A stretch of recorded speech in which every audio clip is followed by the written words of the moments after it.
Napakinggan namin yung statement, pero sususugan ko lamang yung statement ni Congressman Zaldico, implicating, accusing the President of the Republic as head, actually, nung nauna niyang mga statements na lalo na yung 100 billion, inutusan niya si Budget DBM Secretary. Pagdating, siya ang tumawag pala sa kanya, kung tama ang aking pagkaalala. At sinabi niya, hindi kaya ito, i-insert ang 100 billion, kailangan hatiin. Ang 50 billion dito, ang 50 billion. Tama ho ba ang aking pagkaalala? Yan ang sinasabi ni Zaldico. Yan ang sinasabi ni tama Zaldico. nga. Oo, di ba? Dumikit yan sa ating isipan dahil doon siya nagpapaliwanag na ako'y nasa baba lamang.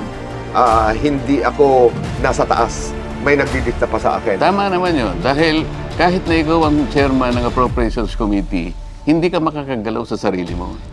Hindi ganun ang system sa House of Representatives. In effect, that was what Martin Romualdez also was trying to say, na medyo may collegial decision or hindi lang sila isa.